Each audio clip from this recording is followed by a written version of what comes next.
Hello everyone, welcome to my YouTube channel Shilpa Data Insights. I have conducted an organization level training and I want to share the same knowledge with you all. Good evening everyone. So let's start with the day 3 workshop. Before that, let's just recap what we have done in the day 1 and day 2 in brief, what all topics we have covered. So in day 1, we have come across the workspace UI, how to create the community edition of Databricks and how to set up the Azure portal along with which you can get 200 credit points with which you can use the Databricks account as well. Then we also covered about the clusters, about the workflows interface, and what are the Databricks units, what is a DBFS, how you can access the DBFS, and how you can import and export your files.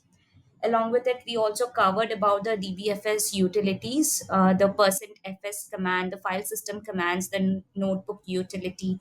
Along with it, we also covered about the widgets. So we will start with day 3 workshop agenda, in which we will concentrate on the Delta table, the Delta Lake architecture, how you can create your Delta table and do some operations on the top of Delta table.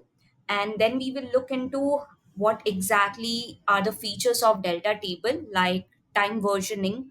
And then we will also look for the vacuum command, the optimize command in the Delta Lake, along with the table history. So let's begin with our first topic that we have, that is what is a Delta Lake. So Delta Lake is an open source storage layer that brings reliability to data lakes by adding the transactional storage layer on the top of data stored in the cloud. So basically, what we do is we actually store the data in the cloud. And on the top of that, we build the pipeline to get the actual cleaned and transformed data to our business users. So, Delta Lake will help you in creating a data storage where exactly the data is reliable. It will help you in creating the ACID transaction properties. So, all of you must be aware of what is an ACID transaction. So, it enables the ACID transaction property in Delta Lake as well. Then you can also do a data versioning. Let's say you have a table and you want to see what all updates or inserts have been done on the Delta table already. So it will allow you to go ahead and see the previous records before an update or insert. And if in case you want to roll back those things, you also have a rollback capabilities. Then Delta Lake allows you to unify the batch and streaming data. So if you have a batch data and streaming data, both of the capabilities are present in the Delta Lake. So you don't need to worry about that particular unified approach. So if we see about this lakehouse architecture, it's a very comprehensive architecture that is being designed by Databricks. So the first bottom layer that you have is your cloud storage, where exactly you go ahead and store all your files in your cloud. It could be S3 bucket, your Gen 2 ADLS account, or your Google Cloud Storage. And the file formats that the cloud storage goes ahead and accept is Parquet, JSON, CSV, any text file, and many more. Right? So these file formats you can go ahead and save it in your cloud storage in your Delta Lake. On the top of that, you have your data and AI governance. So in data and AI governance, we have the Unity catalog in Databricks as a feature, which will help you in access control, auditing, and discovery of it. It will also help you in creating a lineage of the particular table, what are the upstreams and what are the downstreams. So data governance becomes very easy with the help of this lakehouse architecture. Then comes is our AI engine, where it's exactly an intelligence engine which Databricks has recently developed and integrated with Databricks, in which you go ahead and get the assistance from Databricks and Databricks IQ. Let's say you are making some small syntactical error also, it is going to recognize that and give you a solution with the help of the AI engine, what could be a correct syntax for that particular code that you have written. Along with it, Databricks has performed very good in the performance optimizations. There are multiple optimizations that Databricks has integrated in its platform. So you don't need to worry about very small things in the performance optimization. So if you don't use Databricks, those things you need to take care, but by default, Databricks takes care of these things. But apart from that, you can also integrate your own performance optimization techniques on the top of that. Then, when you are ingesting the data can be in the batch or streaming data. And once you ingest the data, then Databricks also provide a data quality check with the help of the DLT pipelines. We will cover the DLT pipelines and autoloader in the coming session, but just as a brief, these are the capabilities of Databricks as well. On the top of that, we have the machine learning modeling and Gen AI with the real time analytics. With the help of that Spark and Photon engine, you go ahead after ingesting and transforming your data, you can store those data into your data warehouse. And with the help of your SQL connectors and SQL queries, you can just query the data and then you can put those data into the dashboards. And we also have the orchestration tool itself in the Databricks inbuilt, which is the workflows, which either has a job or a DLT. So we will cover this in depth as well. What are the jobs and DLT in the Databricks? Then comes with the IDE support. If you are using any IDE, let's say PyCharm, Visual Studio Code, that is also supported in Databricks. So you can use those and code it easily. And Databricks itself has its own notebooks and SQL editor, as we have seen it in the day two. And on the top of that, you can create your own dashboards with the help of your BI tool. So those dashboards again comes under the SQL, which the business analyst can go ahead and use them to present their own dashboards. So all this complete architecture is actually used across the project and across the team by either a data engineer or ML engineer or data scientist or business analyst or their business partners. So how the business partners uses whatever data you have it, you can also share that data with the help of the data sharing feature that the Databricks provide. So in this way, the data that you have that can be utilized across the team inside a project or multiple projects. So let's come about what is a delta table. Basically, delta table is storing the files in Parquet files as well. But apart from that, it has an additional functionality of delta logs. So whatever transactions you are doing, those transactions are actually saved in your delta logs. So each transaction is saved in a delta log, and that is the main feature because of which you can go ahead and query the data even if you have deleted that data with the help of the time travel. So, in creating a delta table, there are two ways how you can go ahead and create your delta table. So, the first way that you can see is with the help of this PySpark. In the PySpark, you just have to mention the delta table, which is the module that has been presented by Databricks.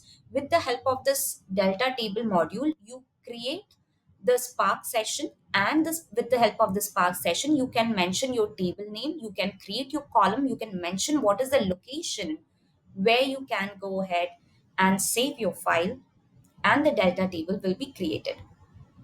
The second way of creating the delta table is with the help of the SQL itself. So it's similar to creating any table in SQL. Only thing that you need to keep in mind is you have to mention the keyword using delta so that Databricks knows that you want to create that table in a delta format so that it creates the files in Parquet and saves the delta log files into the delta log folder. So the delta log files that you will see, actually those will be your JSON file, and you can query those JSON file as well to see what exactly metadata is stored in your delta logs. So I will show you that in the practicals as well, how you can query the delta logs and what all information is actually saved in your delta logs files. So there are some operations that you can go ahead and do in Delta table. So the first operation is you can do an insert, you can do an update, you can also delete it, you can truncate the complete table, you can perform the merge. So these are the some operations of ACID transaction itself. If you don't have the ACID transaction enabled, you will not be able to do an update, delete, or merge operation. But by default, Delta table has the capability of ACID transaction, because of which you will be able to do these operations. Along with these operations, there's one more feature which is optimize and restore.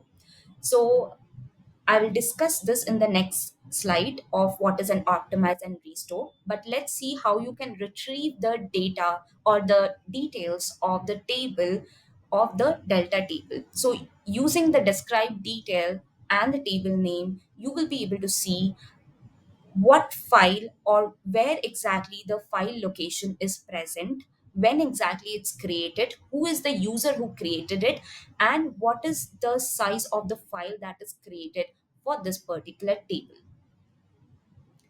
Then comes is the time travel. So basically the time travel means, as you are having the logs in your delta logs folder, so with the help of those delta log files, you can query any table which is not the current version of the table, not the current snapshot of the table. So let's say you have done an update operation, but before update you have done an insert operation, and you don't want to see the data of update operation, but you want to see the data of the insert operation. So with the help of the time travel, you can go back and query that particular version of the table and you can see it. So let's say by mistake you have deleted the table, some records from the table, right? And you want to restore that previous version of the table, then you can use the restore command and do a restore table and the table name, and to which version of that particular table you want to restore, you have to mention it. If you don't know what is the version of it, you can also use the timestamp of that particular table that you are trying to restore. So the next thing that we have is the optimize and vacuum. So whenever you are actually going ahead and doing some transaction, then each transaction is actually creating one particular file in a Parquet format. So if you are doing multiple transaction in one day in a particular table, there will be multiple small files that will be created. Or if it's a big table, still multiple files will be created for a particular table. So if you are querying, then it has to scan the file and then it has to give you the result. So sometimes it becomes difficult to manage a complete list of files. So that is what we call as a small file problem in Spark, right? So to avoid that or to minimize that, we have this optimize command. What this optimize command will do is, it will go ahead and rewrite all your data files to a particular file or one or more file to improve the data layout of the delta tables. So it is like a file compaction that it is doing. So it has a very simple command that you use, that is optimize, and then your table name. If you know the path of the file, you just mention the delta dot your file path.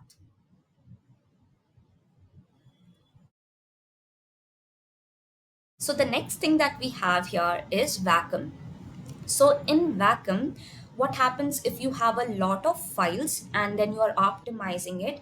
Those files which have been optimized to a single file, the rest of the files are of no use. But still those files are residing. Those files are not deleted from the um, location. right? So you need to go ahead and delete those files manually in order to do a cleanup activity. So removing the data files which are no longer basically referenced by delta table, that are older than a retention threshold. So you cannot delete the files which you are using it, otherwise your data will be lost forever. So you have to go ahead and create a retention threshold beyond which you can delete your files. So by default, this threshold that Databricks provide is 7 days. Beyond 7 days only, if you are running a vacuum command, then it is going to delete those files.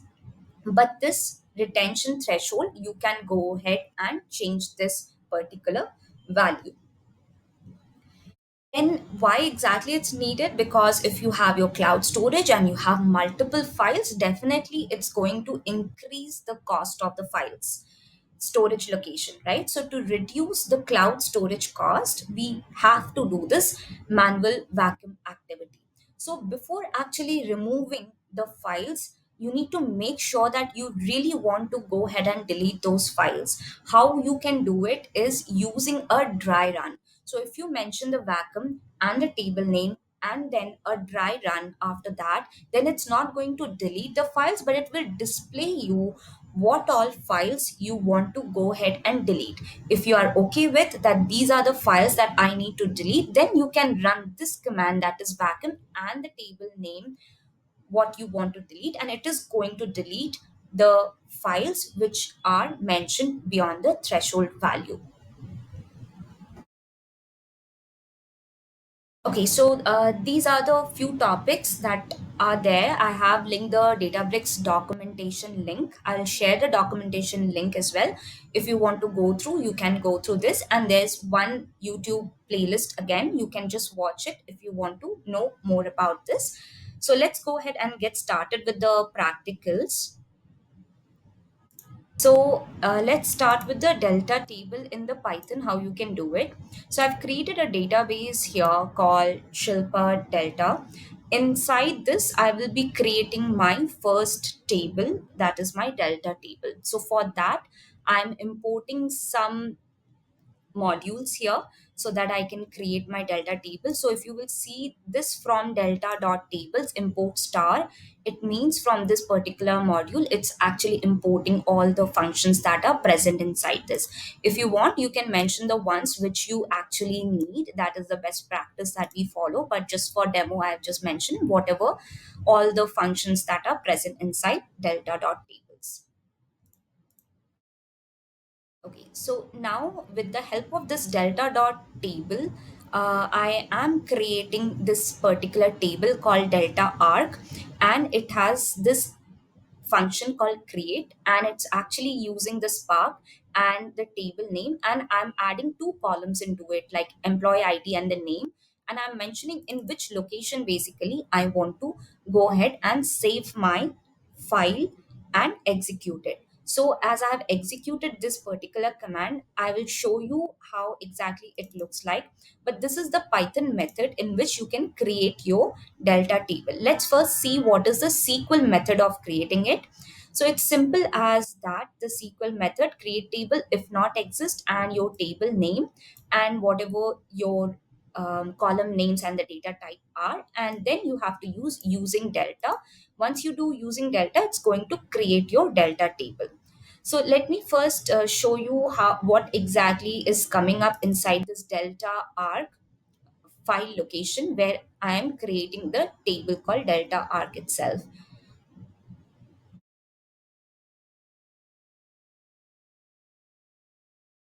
My location is file store, tables, and Shilpa. So I'll just go to my uh, file store. Then we have this tables, and inside the tables, I have this folder in which I have created this particular table called Delta Arc. So what it does, it creates a folder called Delta Arc. Inside this Delta Arc, I will see my file, that is this particular folder, that is Delta Log. As I have just created the table, I have not inserted any data, so I will not see any Parquet file which is being created. I will only see this delta log in which I will see the logs of the particular operation that I have done. So in this, I will get a temporary directory, I will get a CRC, and I will get a JSON file. In this JSON file, basically, it's a 20 character letter that it displays, and then it does a JSON. If I'm doing a second transaction, let's say an insert operation, it will create a second JSON file naming 20 zeros and then a 1.json. And in that, all my transactions are actually saved. So let me also show you in the catalog my location where exactly I have saved this particular table. So I've created this Shilpa underscore delta in my second case, in which I will be saving my particular table. So let me go back here in this. Let me show you this one delta log first. These are the three, as I was mentioning yesterday, how you can go ahead and query a file system with the help of ls command. You can query it, and these are the particular files and folders that are listed. So now let me see how exactly the JSON file looks like. With the help of the head command, you can see what exactly it's there. It says the commit info, at what timestamp I have created it, in which user ID, with the help of my username, and what is the operation it does. So the operation it does here is my create table. So I'm just creating a table here with the operation parameters. Let's say I want to partition it by, it will display me with the partition by, and what is my description, and whether is managed is false or true, and then cluster id, what is the cluster id using which I have executed this command. So this is the commit info about basically what is the operation with my user details. Now let's come with the metadata. In the metadata, if you will see, it will give me the format of the file, that is my parquet file, and then what is my schema. So it has a struct and the field, and then in the we have two columns here, basically name and the employee id. What is the name and the employee id data type? It's also mentioned here, that is the string, and here is the integer data type. If I have some partition columns, it is just going to go ahead and display me the partition column. There's one more feature here in Databricks, which is like an advanced feature in which you have your minimum read version and minimum write version. So let's say if you have a table in which you have special characters and all, then you have to actually change the minimum read version and minimum write version to while creating the delta table, so that it can accommodate the special characters. So in this, these are the two ways. The third way of creating your delta table is using your data frame. So in data frame, if you are aware how you create a schema out of it, you use your struct type, you mention your column names inside your struct field, and what is your data type, what is your nullable character, and from there I'm creating a data frame. In this data frame, I have a CSV file specifically in this particular location. So I'm actually just reading the CSV file, and I'm mentioning whether my header is true or not. And with the help of this particular schema itself, I'm just creating a data frame. So now I need to go ahead and transfer this data frame into a delta table. So I have mentioned in which database I want to save it and what is my table name. So for that, I will be first creating a data frame, and then using the mode method. Let's say I want to go ahead and overwrite the data from the CSV file, then I'm using an overwrite method and saving the table in this particular location. This I have used it in a variable. You can hard code it if you wish, but this is like a standard way of doing it in the project. So therefore, I thought of displaying this particular thing. And there are different methods as well in which you can write the data. One is the overwrite, second is the append method. If you just want to append the data, you can do that as well. So once you have created this table, as I was showing this people tm, I have this inside this Shilpa delta, and this is my particular table. If I click on this people tm, it will show me all the things. What is my sample data, what is my first of all, it will show me the schema that we actually created, what is the details of it, what permissions it has, whether it has some history and whether it is actually having the lineage of it. Okay, so if I will show you the, first of all, let's say the permissions of it, it will just show me that I can go ahead and grant any permission to any individual who wants to see the data and access the data of it specifically. So in this way, you can create your delta table. Now I will be creating a second table, which is actually a view, so that I can show you some merge operations, some update operations on the top of it. So I'm creating a second schema, and I'm actually inserting some data into it. And after that, I'm creating a data frame with the help of create data frame and mentioning the data frame name as tm underscore updates. And from there, I'm creating a temp view name as people tm updates.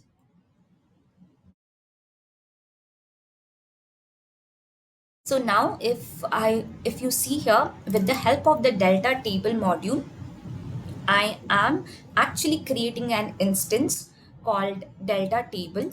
And how I will be creating an instance is with the help of either a for name or using the for path. If you know what is the path of the file in which the delta table is saved, then you can use a for path. Right now I'm using the name of the table, so I'm using the for name where exactly it's residing, and I'm creating an instance of that particular table on the top of which I can do a merge operation. So in this delta table, I have just aliased it and I'm doing a merge operation. In the merge operation, I'm saying if in case it is matching on the basis of the on condition, then I will just go ahead and update it. If it's not matching, then I will just go ahead and insert all the records out of it. Then comes with, let's say once you have done it, you want to go ahead and create a data frame where exactly you want to read the data from this particular table. So for reading the table of delta, you can use the spark.read and then the table method in order to read it. And then I'm doing some transformations to do a filter operation where id is greater than this value, and I'm displaying the result out of it. So this is my result that it comes up after querying this particular delta table and filtering the data on the top of this. So this is also the same thing that I've queried it again. So let's skip this particular portion. Then, as I was mentioning, if in case you want to save the table again in the append mode as we have rewritten the df, then you can use an append mode, or you can also overwrite the particular data.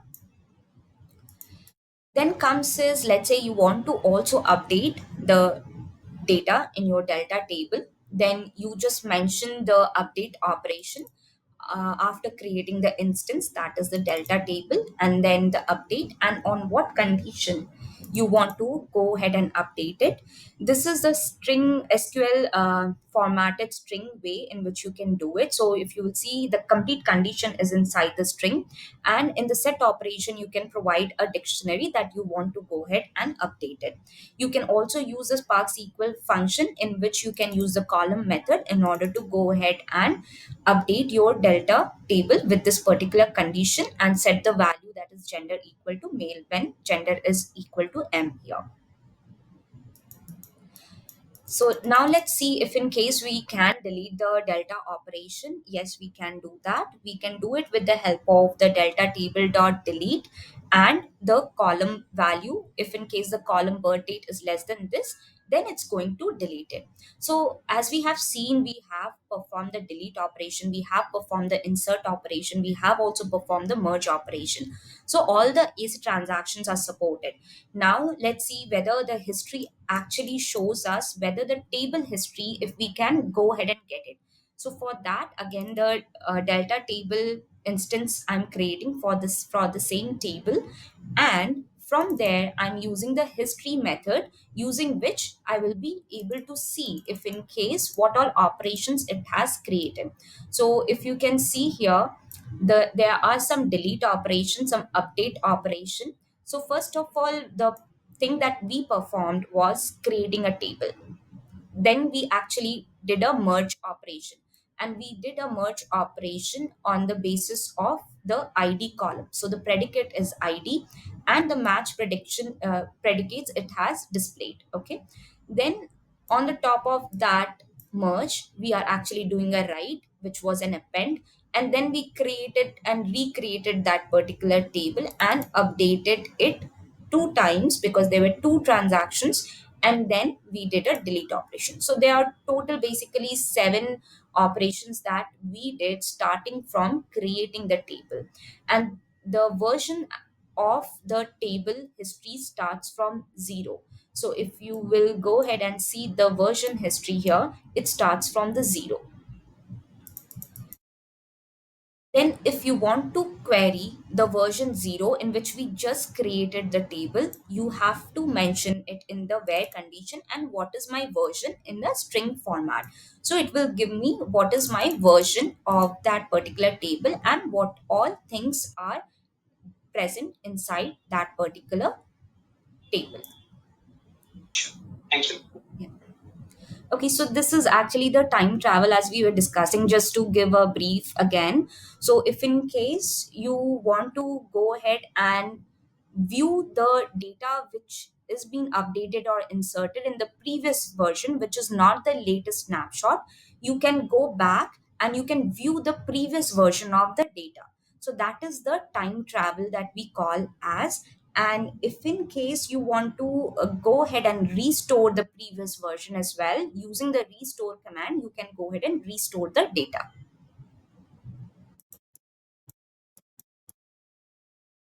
Okay, so the next point that we have is the optimize command. In the optimize command, again, if there are multiple files that gets created with every transaction, then there's a small file problem that comes up and there's an overhead.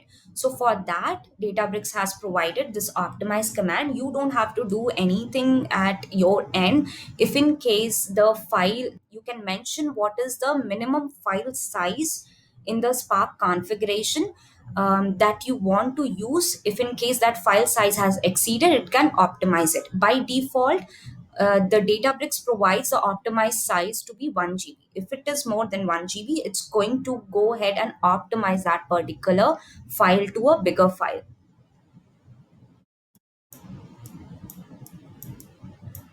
So if I have done the optimize command, then I will show you a vacuum command as well. What this vacuum command does is it actually goes ahead and delete the files which you no longer need as a cleanup activity. So all these things will be actually displayed in the history. So after this delete, actually I ran the vacuum command. So therefore it shows you the vacuum start and vacuum end. If you have run an optimize command in the table history, the history of this particular table will show you an optimize command as well. So this was related to complete PySpark, how you can create a delta table till inserting and describing the history and also doing an optimize and vacuum command. So now let's see the delta table SQL. It's very similar to SQL, not too much of difference into it. So you create your delta table with the help of the normal SQL query. Databricks, if you even if you don't provide the using delta, by default, it's going to provide the delta format of the file itself. So if you query this after creating it, you will see by default it will add it a clause called using delta. So it's not mandatory to put it in the Databricks, but it's a good practice to mention whether it's being used as using delta or not. So I have created this particular table in my default location, and now I will be inserting some data using my copy into method using my same CSV file that I used before. So I will explain what this copy into method is. It's similar to insert into table, but some advanced features of it. I will cover this in the coming workshop session, basically what exactly it's. So nothing to worry about. It's similar to an inserting the data into the table basically in this people tm SQL file. So once I have that data in my in my table, I'm also creating my temporary view called people tm updates. In this temporary view, on the top of the particular table, I'm actually doing a merge operation. So this merge operation is similar to the SQL functionality that we use. We do just merge into the table name using what is my source, what is my on joining condition, and if in case it's been matched, then you have to update it, and if not, then you need to just insert the data. So once you do this operation, it shows you how many number of rows are affected, how many updated rows are there, and how many deleted rows are there with the inserted rows. So you can go ahead and get these details from, if in case you want to use these details also, you can use these details in your query for logging purpose basically. So now if I want to see how many records are there with id greater than this particular value, I will just use a simple SQL query to go ahead and query the data. And there are two more update operations that I am doing. The first update operation is actually changing the complete full form of from F to female and complete full form from M to male. And these are two transactions basically. So if you will see the history, it will show you two transactions that has been done after my merge operation. So basically two files will be created here, two Parquet files will be created here in the delta log files, if you will see that. Now I want to go ahead and delete my data from this particular table where the birth date is less than this particular value, and it shows me how many rows are affected and how many rows are basically deleted from that particular table. So now I'm doing a describe history on the top of that. So if you will see, there are total 6 rows here in the history. If you will see, first version that it created was a creation of the table. Second was the copy into, in which it's inserting the data into the table. Third is it did a merge operation. Then there were two update operation. The first operation is we converted the F to female, and the second operation was the M to male. So there are two update operations. Then the fourth operation that we did was the delete operation here. So all the operations are displayed in this case, and my time travel, if in case I want to see my version 1, it means the version 1 is the original copy where exactly we inserted the data before any other delta operation we did. So you just do a select star from this version as of 1. So there is another way also to do this particular thing. It's a new way that Databricks have started giving is, you don't have to put version as of 1. What you just need to do is v and then at, then you put 1, and if you run this particular query, it's going to give you the same result as it is version 1. I think I gave it wrong. It's at and then v and then 1. So it will give you the same result that you do it with this version 1 itself. Then you can also do an optimize command. You just put the optimize keyword and the table name that you want to optimize. It will give you a result like at what path that particular file is located that has been optimized. What it does is it actually removed 5 files from that particular location, this dbfs path, and it just added one particular file. How it does is, it's again the Databricks takes care of it, but what it does it calculates the minimum value, the maximum value, and calculates the average, and on the basis of that it creates a particular file on the top of the 5 files that's there. So number of files removed is 5, but still if you will go back to your delta log and see, it will still show you the 5 files. It's not deleted immediately, it is still there, but one more file is added. So after certain days, if you go ahead and do a vacuum command, it's going to remove that particular file. So these 5 files are kept in order to actually help you with the versioning, the time travel. If you do a vacuum, it's going to display you the path on which you have actually done the vacuum of it. If you do a dry run, it will just display you the path, but it's not going to delete it. So before doing a vacuum, make sure you do a dry run so that it displays you what all files, Parquet files, it's going to actually delete your files. Then in this, you, as we have seen how we can do it in PySpark, delta table with your table name and then history method. Similarly, you do a describe history as it is in SQL, and it will show you all your commands that has been performed starting from create till your vacuum, at what time it has started, at what time it has completed. So your retention check enabled is true. It means that if your retention value is 7 days, it is going to retain those 7 days file. Before those 7 days, it's going to delete those files for which those tables are created. So this is how you can do a vacuum and also delete the do a cleanup activity. So I think I've covered all the points starting from what is the lakehouse architecture, then the delta table. What is a delta table? We covered how we can create the delta table, what all operations we have done on a delta table, and how we can do an optimize command and how we can do a cleanup activity using the vacuum command. So if there's any questions, please let me know. Thank you so much for watching, and I wish you have a good day.